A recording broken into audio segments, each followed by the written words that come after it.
ವೀಕ್ಷಕರೇ ನಮಸ್ಕಾರ. Kannada one news special ಕಾರ್ಯಕ್ರಮಕ್ಕೆ ಸ್ವಾಗತ. ನಾನು ನಿಮ್ಮ ಭಾಗ್ಯನಾರಾಯಣ ಬುಕ್ಕವರಪು. ಇರಾನ್ ಯುದ್ಧ, ಇರಾನ್ ಮತ್ತು ಅಮೆರಿಕ ಇಸ್ರೇಲ್ ನಡುವೆ ನಡೀತಾ ಇರುವಂತಹ ಯುದ್ಧದ ಬಗ್ಗೆ ನಿಮಗೆಲ್ಲ ಗೊತ್ತೇ ಇದೆ. ಇದರ ಬಗ್ಗೆ ಅಂತಾರಾಷ್ಟ್ರೀಯ ಮಟ್ಟದಲ್ಲಿ ಎಲ್ಲ ದೇಶಗಳು ಸಹ ಯಾವುದು ತಮ್ಮ ಹಿತಕ್ಕೆ ಸರಿ ಹೊಂದುತ್ತದೋ ಆ ರೀತಿಯಾಗಿ ಪ್ರತಿಕ್ರಿಯೆಗಳನ್ನು ಕೊಟ್ಕೊಂಡು ಹೋಗ್ತಿದ್ದಾರೆ. ಬಟ್ ಭಾರತದಲ್ಲಿ ಅನ್ಫಾರ್ಚುನೇಟ್ಲಿ ಅಂತಲೇ ಹೇಳಬೇಕು, ಸ್ವತಂತ್ರ ಭಾರತದ ಇತಿಹಾಸದಲ್ಲಿ ಇಲ್ಲಿಯವರೆಗೆ ಯಾವತ್ತೂ ಸಹ ಇಲ್ಲಿನ ಸರ್ಕಾರದ ಮೇಲೆ ಇನ್ನೊಂದು ಸರ್ಕಾರದ ಕೈಗೊಂಬೆ ಅನ್ನುವಂತಹ ಆರೋಪಗಳು ಬಂದಿರಲಿಲ್ಲ. ಬಟ್ ನರೇಂದ್ರ ಮೋದಿ 56 ಇಂಚಿನ ಎದೆ ಅಂತ ಹೇಳ್ಕೊಂಡು ಓಡಾಡುವಂತಹ ನರೇಂದ್ರ ಮೋದಿ ಬಂದ ಮೇಲೇನೆ ಭಾರತದ ಹೆಸರು ಅಂತಾರಾಷ್ಟ್ರೀಯ ಮಟ್ಟದಲ್ಲಿ ಗೊತ್ತಾಗಿದ್ದು, ಅಲ್ಲಿಯವರೆಗೆ ಗೊತ್ತೇ ಇಲ್ಲ ಅಂತ ಒಂದಷ್ಟು ಜನ ಭಕ್ತಗಣ ಹೇಳ್ಕೊಂಡು ಓಡಾಡುವಂತಹ ಸಂದರ್ಭದಲ್ಲಿ ಈಗಾಗಿರೋ ಪರಿಸ್ಥಿತಿ ಏನಂದ್ರೆ, ಅಮೆರಿಕ ಹೇಳಿದ ಕಡೆಯಲ್ಲಿ ನಾವು ತೈಲ ಖರೀದಿ ಮಾಡ್ತೀವಿ, ಅವ್ರು ಹೇಳಿದಾಗ ನಿಲ್ಲಿಸ್ಬಿಡ್ತೀವಿ, ಅವ್ರು ಹೇಳ್ದಂಗೆ ಕೇಳ್ತೀವಿ, ಕುಣಿತೀವಿ, ಇದೆಲ್ಲ ಬರ್ತಿದೆ. ಇದರ ನಡುವೆ ನಾವು ವಿದೇಶಾಂಗ ನೀತಿಯಲ್ಲಿ ಸಂಪೂರ್ಣವಾಗಿ ಸೋತಿದೀವ, ನರೇಂದ್ರ ಮೋದಿ ಆಡಳಿತದಲ್ಲಿ ಭಾರತದ ವಿದೇಶಾಂಗ ನೀತಿ ಸತ್ತು ಹೋಗಿದೆಯಾ ಅನ್ನುವಂತಹ ಪ್ರಶ್ನೆಗಳು ಜೋರಾಗಿ ವಿಪಕ್ಷಗಳಿಂದ ಬರ್ತಾ ಇದೆ. ಸೊ ಆ ಆಂಗಲ್ ನಲ್ಲಿ ನಾನು ಪ್ರತಿದಿನ ನಿಮ್ಮಲ್ಲಿ ಮಾತಾಡ್ತಾನೆ ಇದ್ದೀನಿ. ಆ ವಿಚಾರಗಳನ್ನ ನಾವು ಪ್ರಸ್ತಾಪ ಮಾಡ್ತಿದ್ದೀವಿ ಮತ್ತು ಇರಾನ್ನ ಯುದ್ಧದ ಒಂದೊಂದು ಅಪ್ಡೇಟ್ ಅನ್ನು ನಿಮ್ಗೆ ಕೊಡ್ತಾನೆ ಇದ್ದೀನಿ. ಆದ್ರೆ ಕಾಂಗ್ರೆಸ್ ಪಕ್ಷ ಒಂದು ವಿರೋಧ ಪಕ್ಷವಾಗಿ ಅವರು ಯಾವ ನಿಲುವನ್ನ ಹೊಂದಿದ್ದಾರೆ, ಅದರ ಜೊತೆಗೆ ಭಾರತದ ವಿದೇಶಾಂಗ ನೀತಿ, ಸದ್ಯದ ವಿದೇಶಾಂಗ ನೀತಿ, ನರೇಂದ್ರ ಮೋದಿ ಅವರು ಇದನ್ನ ಯಾವ ರೀತಿ ತೆಗೆದುಕೊಂಡಿದ್ದಾರೆ, ಯಾವ ರೀತಿಯಾಗಿ ಮುನ್ನಡೆಸ್ತಾ ಇದ್ದಾರೆ ಈ ವಿಚಾರದಲ್ಲಿ, ಅದರ ಬಗ್ಗೆ ಕಾಂಗ್ರೆಸ್ ಪಕ್ಷದ ವಕ್ತಾರರು ಯಾವ ರೀತಿಯಾದಂತಹ ಪ್ರತಿಕ್ರಿಯೆ ಕೊಡ್ತಾರೆ ಅನ್ನೋದನ್ನ ಇವತ್ತು ನೋಡುವ ಪ್ರಯತ್ನ ಮಾಡೋಣ. ಸೊ ನಮ್ ಜೊತೆ ಕಾಂಗ್ರೆಸ್ ಪಕ್ಷದ ವಕ್ತಾರರಾಗಿರುವಂತಹ HD ದರ್ಶನ್ ಗೌಡ ಅವರಿದ್ದಾರೆ. ಅವರನ್ನ ಕಾರ್ಯಕ್ರಮಕ್ಕೆ ಸ್ವಾಗತ ಮಾಡ್ತೀನಿ. ಸರ್, ಕಾರ್ಯಕ್ರಮಕ್ಕೆ ಸ್ವಾಗತ. ಸರ್, ಮೊದಲಿಗೆ ಭಾರತದ ವಿದೇಶಾಂಗ ನೀತಿ ಕಾಂಗ್ರೆಸ್ ಪಕ್ಷ ಇದ್ದಿದ್ದರೆ ಈ ಸಂದರ್ಭದಲ್ಲಿ ಈಗಿನ ಮೋದಿ ಆಡಳಿತಕ್ಕೂ ಏನ್ ವ್ಯತ್ಯಾಸ ಇರ್ತಿತ್ತು? Sir, very simple. ಸ್ವಾತಂತ್ರ್ಯ ಬಂದಾಗಿಂದ ಇಲ್ಲಿ ತನಕ ಹಲವು ಪ್ರಧಾನಿಗಳನ್ನ ನಾವು ನೋಡಿದ್ವಿ.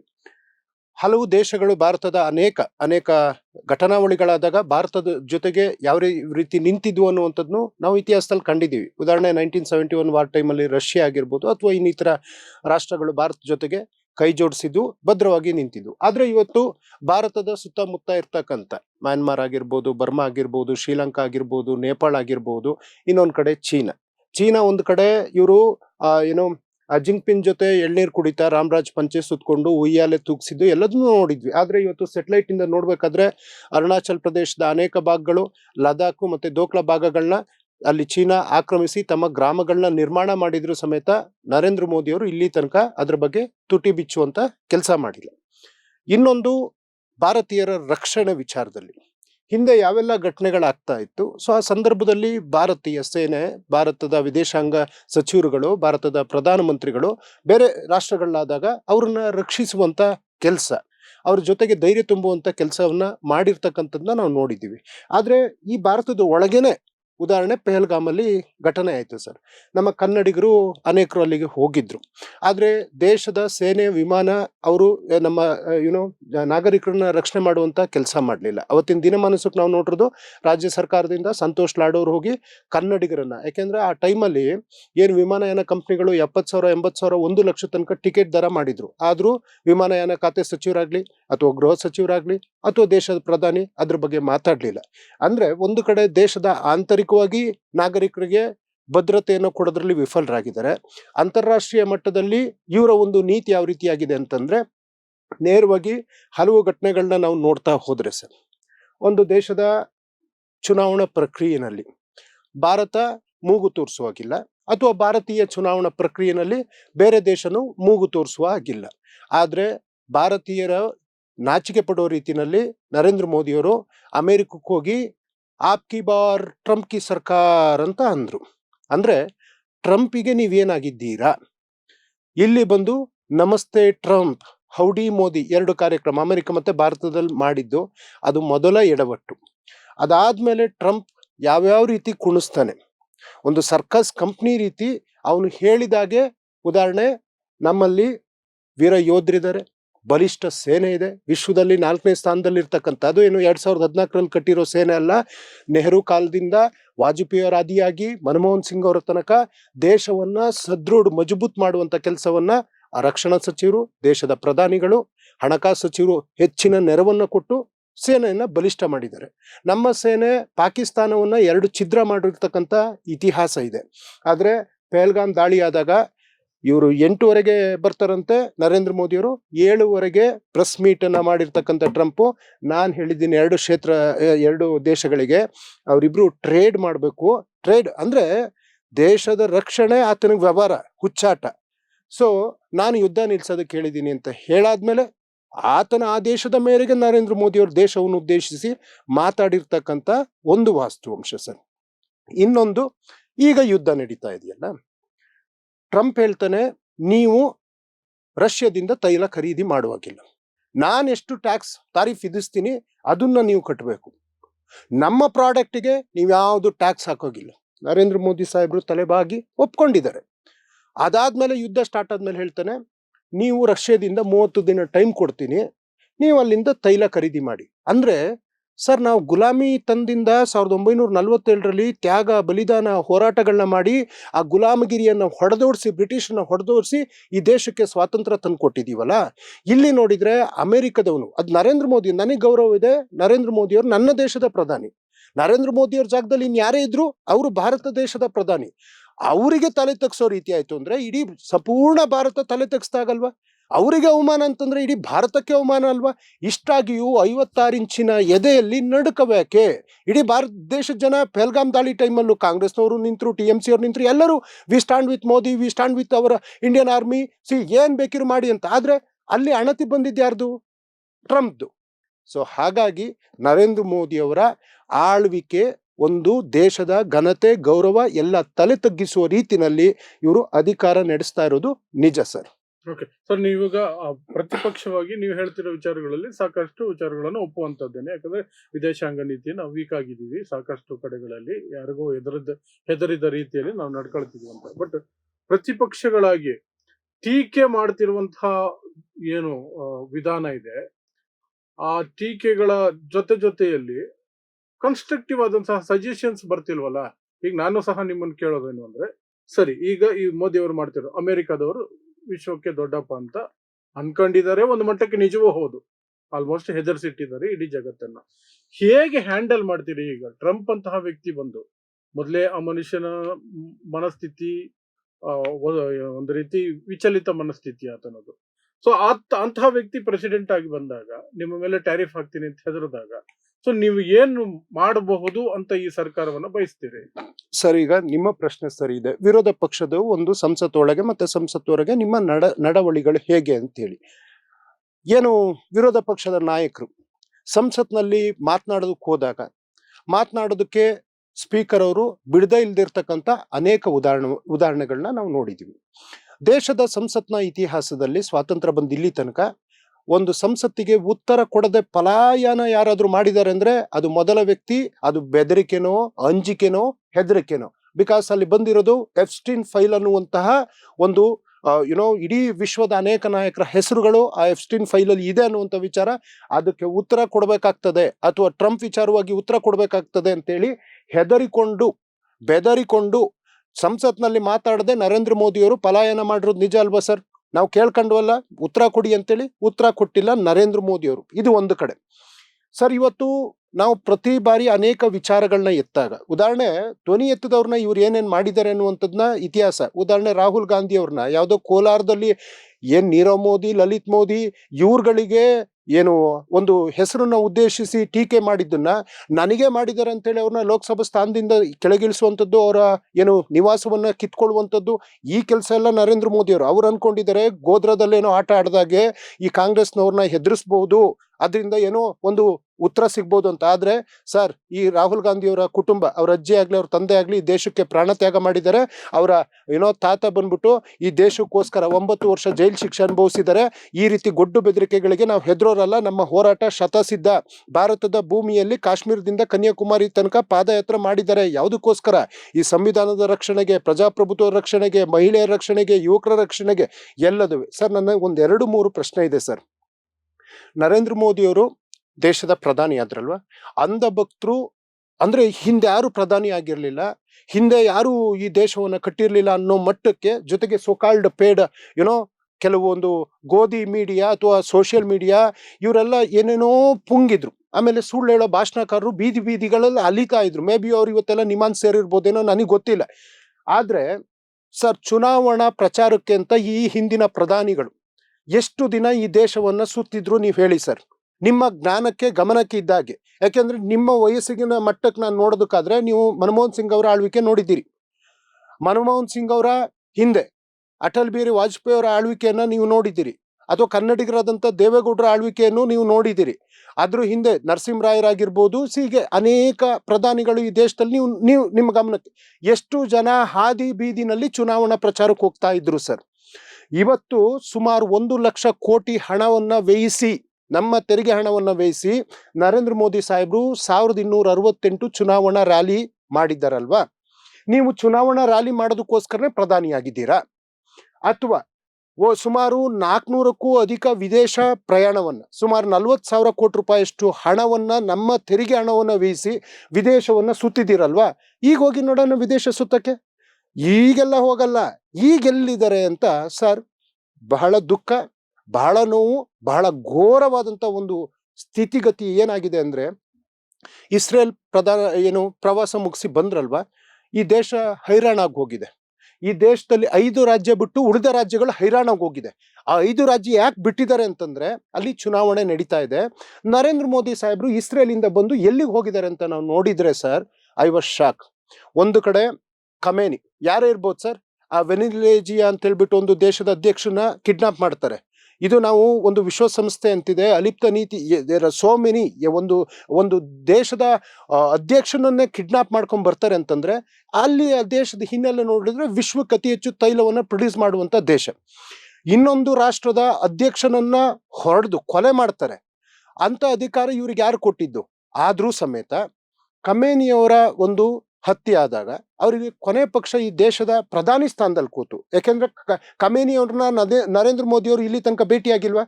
ಭೇಟಿಯಾಗಿದ್ದಾರೆ. ಭೇಟಿಯಾದಾಗ ಏನ್ ಹೇಳಿದ್ದಾರೆ?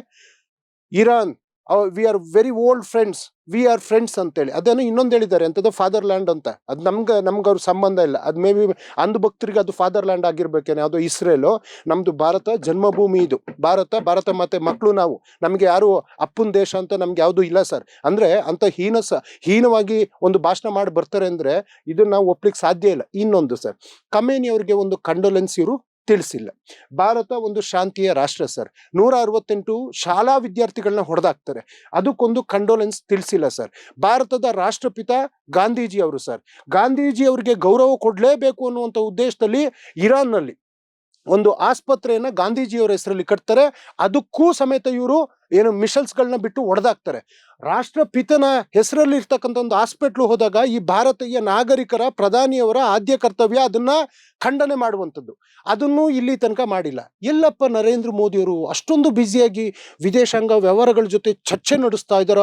ಅಥವಾ ಟ್ರಂಪ್ ಒಂದು ಫೋನ್ ಕಾಲಲ್ಲಿ ಯುದ್ಧ ಎಲ್ಲ ಅದೇನು ಉಕ್ರೇನ್ ಎಲ್ಲ ನಿಲ್ಲಿಸ್ಬಿಟ್ಟಿದ್ರಂತಲ್ಲ, ಹಂಗೇನಾದ್ರು ಮಾಡ್ತಾ ಇದ್ದಾರೆ ಅಂತ ಹೇಳಿ ಅವ್ರು ಫೇಸ್ಬುಕ್ಕಿಗೆ ಹೋಗಿ ಸರ್, ಒಬ್ಬ ರಾಷ್ಟ್ರದ ಪ್ರಧಾನಿ ಪೆಟ್ರೋಲಿಯಂ ಸಚಿವರ ಜೊತೆ ಮಾತುಕತೆ ಇಲ್ಲ, ವಿದೇಶಾಂಗ ಸಚಿವರ ಜೊತೆ ಮಾತುಕತೆ ಇಲ್ಲ ಸರ್. ನಮ್ಮ ಭಾರತ ಭೂಮಿಗೆ ಇರಾನ್ದೊಂದು ಯುದ್ಧ ವಿಮಾನ ಸಮರಾಭ್ಯಾಸಕ್ಕೆ ಬರ್ತದೆ, ಅದಕ್ಕೆ ರಾಷ್ಟ್ರಪತಿಯವರು ನಿಂತು ಗೌರವವನ್ನ ಕೊಟ್ಟು ಬಂದಿರ್ತಾರೆ.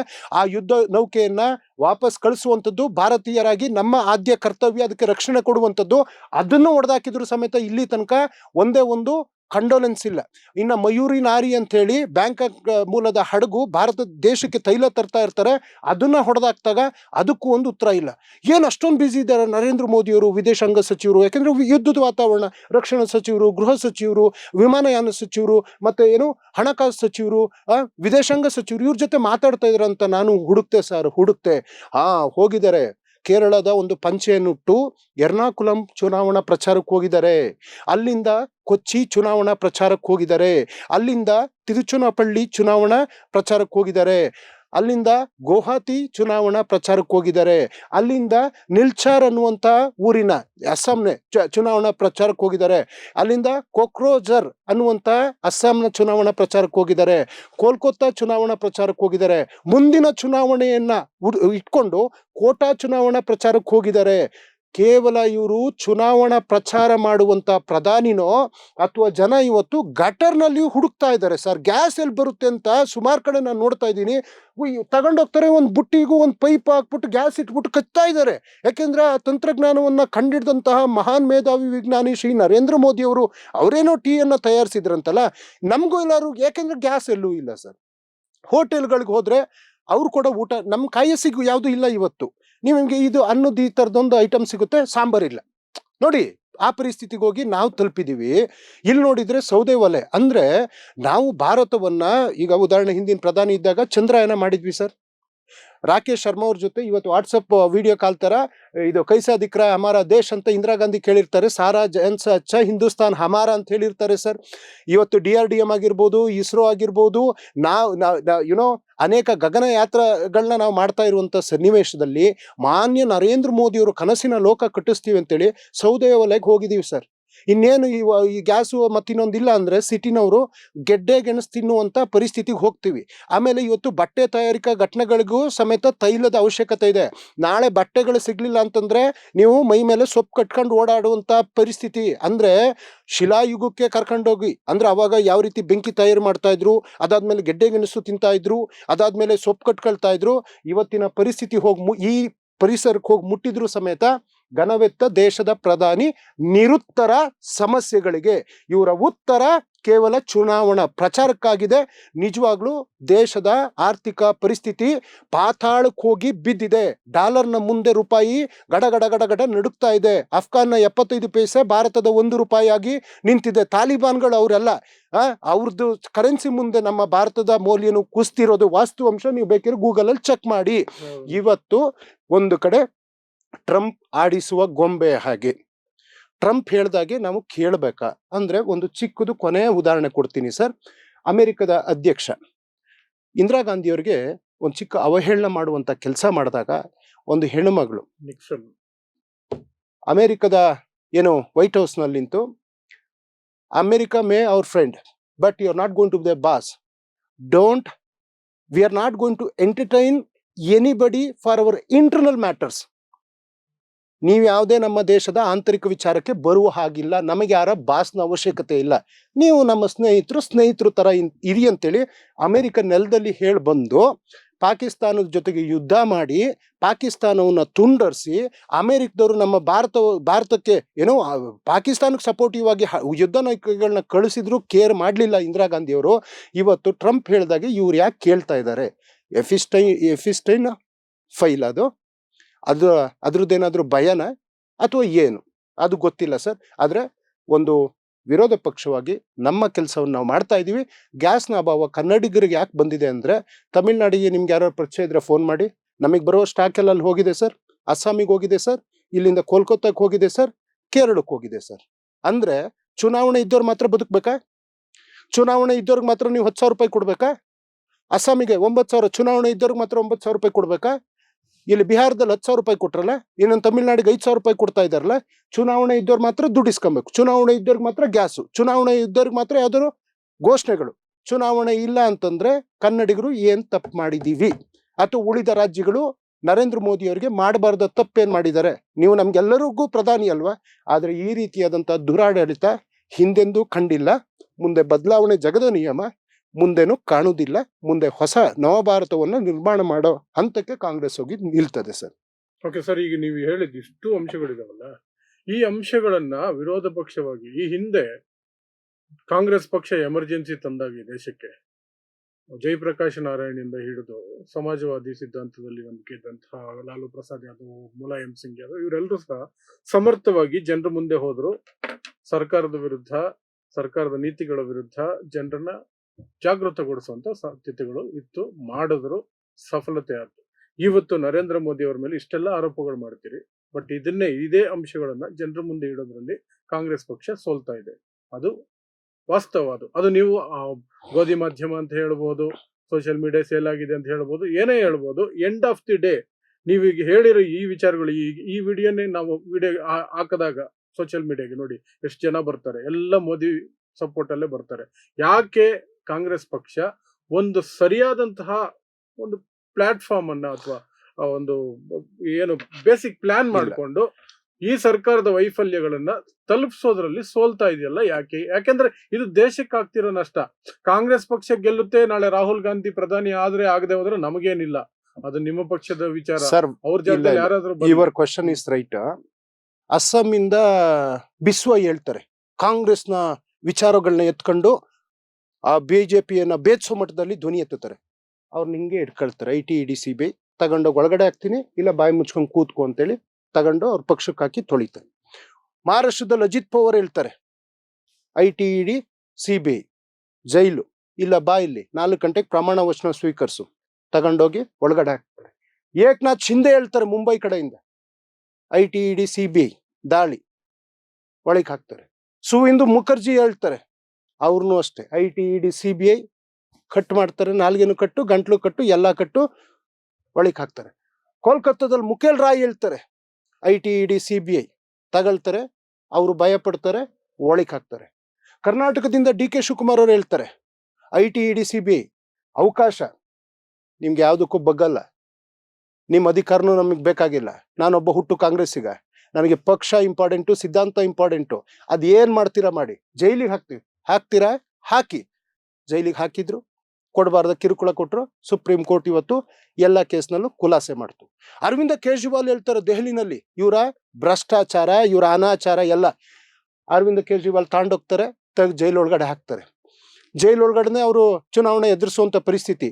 ಒಂದು ಯಾವ್ದಕ್ಕಾದ್ರೂ ಸಾರಥಿ, ಅದು ಓಡಿಸೋದಕ್ಕೆ ಯುದ್ಧಕ್ಕೆ ಒಬ್ಬ ಇವನ್ ಬೇಕಲ್ವಾ, ಅವನ್ನೇ ತಾಂಡೋಗಿ ನೀವು ಜೈಲಿಗೆ ಹಾಕಿದ್ರೆ ವಾಪಸ್ ಹಿಂಗ್ ಬರೋದೊಳಗಡೆ ಚುನಾವಣೆ ಮುಗೀತದೆ, ಸುಪ್ರೀಂ ಕೋರ್ಟ್ ಈ ಕ್ಲೀನ್ ಚಿಟ್ ಕೊಡ್ತದೆ, ಅರವಿಂದ ಕೇಜ್ರಿವಾಲ್ ಯಾವುದೇ ಭ್ರಷ್ಟಾಚಾರ ಮಾಡಿಲ್ಲ. ಅಂದ್ರೆ ತುರ್ತು ಪರಿಸ್ಥಿತಿ ಅನ್ನುವಂಥ ವಿಚಾರ ಅವತ್ತು ಇಂದಿರಾ ಗಾಂಧಿಯವರು ಉಳುವವನೇ ಹೊಲದೊಡಿ ಅನ್ನುವಂಥ ಕಾರ್ಯಕ್ರಮ ತಂದು ಯಾರು ಕೊಬ್ಬಿದ್ರು ಅವ್ರುಗಳು ಪಾಪ ಯುನೋ ದೀನ ದಲಿತರು, SC ST ಅಥವಾ ಯುನೋ ಹಿಂದುಳಿದ ವರ್ಗದವ್ರನ್ನ ಎತ್ತು ಕಟ್ಟೋದಕ್ಕೆಲ್ಲ ಪ್ರಯತ್ನ ಪಟ್ರೆ ಅವತ್ತಿನ ಕಾಲ ಅದು ಬೇರೆ. ನಾವು ಇವತ್ತು ನೋಡ್ತಾ ಇದೀವಿ ಪ್ರತಿಯೊಂದನ್ನು, ಅದರಲ್ಲಿ ಯಶಸ್ವಿನೇ ಆದ್ರು ಇಂದಿರಾ ಗಾಂಧಿಯವರು. ಇವತ್ತು ಇಂದಿರಾ ಗಾಂಧಿಯವ್ರ ಹೆಸರಲ್ಲಿ ಕೋಟ್ಯಾಂತರ ಜನ ತಮ್ಮ ಜಮೀನು ಜೀತಕ್ಕೆಲ್ಲ ಕೆಲಸ ಮಾಡೋರು ತಮ್ಮ ಬದುಕನ್ನು ಕಟ್ಕೊಂಡಿದ್ದಾರೆ. ಕೆಲವರು ಋಣ ಇಟ್ಕೊಂಡಿದ್ದಾರೆ, ಕೆಲವರು ಮರ್ತಿರ್ಬೋದು. ಆದ್ರೆ ಅವತ್ತು ಇಂದಿರಾ ಗಾಂಧಿ ಯೋಚನೆ ಮಾಡಿದ್ ರೈತರ ಬಗ್ಗೆ ಸರ್, ಕೂಲಿ ಕಾರ್ಮಿಕರ ಬಗ್ಗೆ, ಬಡವ್ರ ಬಗ್ಗೆ. ಇವತ್ತು ಮೋದಿಯವರು ಯೋಚನೆ ಮಾಡ್ತಾ ಇರೋದು ಅದಾನಿ ಅಂಬಾನಿ, ದೇಶ ಹೈರಾಣಾಗಿದೆ, ಹೋಗುತ್ತೆ ಅಮೆರಿಕದಲ್ಲಿ ಅಂಬಾನಿ ಕಂಪನಿ. ಈಗ ನಾವು ತಲುಪಿಸುವಂತ ನಮ್ಮ ನಾಯಕರನ್ನೆಲ್ಲ ಕಟ್ ಮಾಡಿ ಅವ್ರದಕ್ಕೆ ತಗೊಂಡೋಗಿದ್ದಾರೆ ಸರ್. ಇನ್ನೊಂದು ಒಂದ್ ಕಡೆ ನಮ್ಗೆ ಸಂಸತ್ನಲ್ಲಿ ಅವಕಾಶಗಳು ಸಿಗ್ತಾ ಇಲ್ಲ, ಆದ್ರೂ ಸಮೇತ ನಾವು ಜನಗಳ ಬಳಿ ಹೋಗಿ, ಯಾಕೆ ನಾನು ಐ ಡೋಂಟ್ ಕ್ಲೈಮ್ ಮಾಧ್ಯಮ ನಮ್ಮ ಪರ ಇಲ್ಲ ಅಂತ ನಾನು ಹೇಳಲಿಕ್ಕೆ ಆಗುದಿಲ್ಲ. ಯಾಕೆಂದ್ರೆ ವೃತ್ತಿ ಧರ್ಮವನ್ನ ಇವತ್ತು ಪಾಲನೆ ಮಾಡುವಂತವ್ರು ಇದ್ದಾರೆ, ಪತ್ರಿಕಾ ರಂಗದಲ್ಲೂ ಇದ್ದಾರೆ, ಮಾಧ್ಯಮ ರಂಗದಲ್ಲೂ ಇದ್ದಾರೆ. ಈಗ ನೀವು ಕೆಲವೊಂದು ವಿಚಾರ ಮಾತಾಡ್ತಾ ಇರ್ತೀರಾ, ಕಾಂಗ್ರೆಸ್ನವ್ರು ತಪ್ಪಾದಾಗ ಚಾಟಿ ಬೀಸ್ತೀರಾ, ಬಿಜೆಪಿಯವ್ರು ತಪ್ಪಾದಾಗ ಚಾಟಿ ಬೀಸ್ತೀರಾ, ದಟ್ ಈಸ್ ಯುವರ್ ಪತ್ರಿಕಾ ಧರ್ಮ ಅಲ್ವಾ?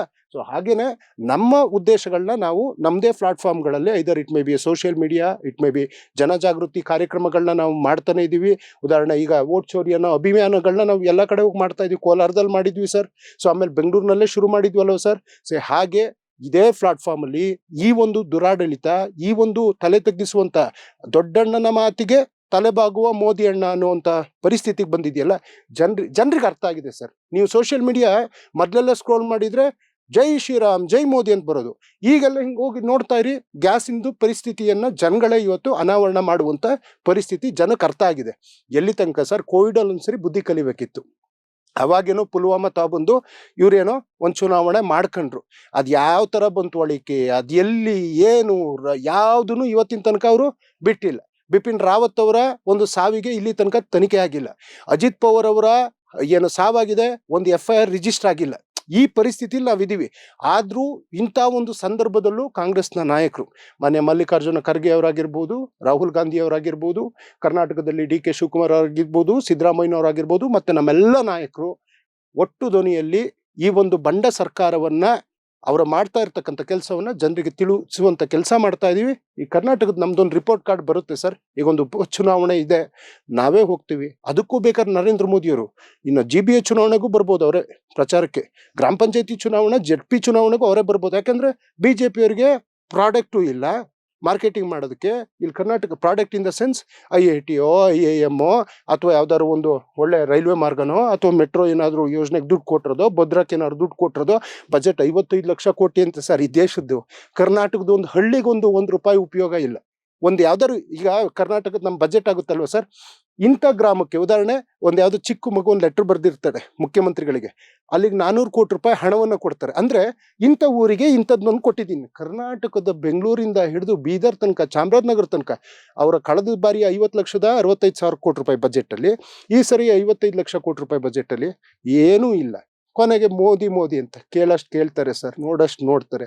ಕೊನೆಗೆ ಜನನೇ ಅವರ ಮತದಾನದ ಮೂಲಕ ಬಿಜೆಪಿಗೆ ಮೋದಿ ಅವರಿಗೆ ತಕ್ಕ ಉತ್ತರವನ್ನ ಕೊಡ್ತಾರೆ ಸರ್. ಸೊ ವೀಕ್ಷಕರೇ, ಇದು ಕಾಂಗ್ರೆಸ್ ವಕ್ತಾರರಾದಂತಹ ದರ್ಶನ್ ಗೌಡ ಅವರ ಮಾತು.